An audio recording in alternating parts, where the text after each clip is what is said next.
ಕುರ್ಚಿ ಕದನದ ಮಧ್ಯೆ ಪ್ರವಾಸಕ್ಕೆ ಶಾಸಕರು ರೆಡಿ. ಇವತ್ತು ರಾತ್ರಿ ಆಸ್ಟ್ರೇಲಿಯಾಗೆ ಪ್ರಯಾಣ ಸಾಧ್ಯತೆ, ನನಗೆ ಗೊತ್ತಿಲ್ಲ ಅಂದ ಡಿಕೆ. ಕುರ್ಚಿ ಮಾತಿಂದ ಅಂತರ ಕಾಯ್ದುಕೊಂಡ ಯತೀಂದ್ರ, ನಾನೇನು ಮಾತಾಡಲ್ಲ ಅಂತ ಹೇಳಿಕೆ.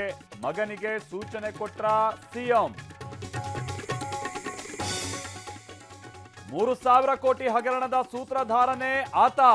ಋಣ ತೀರ್ಸೋದಕ್ಕೆ ಸರ್ಕಾರದಿಂದ ಪೋಸ್ಟಿಂಗ್. ನಟೇಶ್ ಮುಂಬಡ್ತಿಗೆ ಅಶೋಕ್ ಕೆಂಡಾಮಂಡಲ. ಕಾಂಪೌಂಡ್ ಒಡೆದವರನ್ನ ಅರೆಸ್ಟ್ ಮಾಡಿಲ್ಲ, ಬಡಾವಣೆ ಠಾಣೆ ಇನ್ಸ್ಪೆಕ್ಟರ್ ಶಾಮೀಲಾಗಿದ್ದಾರೆ. ಹಾಸನ ಎಸ್ಪಿಗೆ ದೂರು ನೀಡಿ ಯಶ್ ತಾಯಿ ಆರೋಪ. ಕೋಲಾರದಲ್ಲಿ ಮಿನಿ ಹೆಲಿಕಾಪ್ಟರ್ ಘಟಕ ಉದ್ಘಾಟನೆ. ಪ್ರಧಾನಿ ಮೋದಿ, ಫ್ರಾನ್ಸ್ ಅಧ್ಯಕ್ಷರಿಂದ ಚಾಲನೆ. ರಕ್ಷಣಾ ಸಚಿವ, ಕೈಗಾರಿಕಾ ಸಚಿವರು ಭಾಗಿ.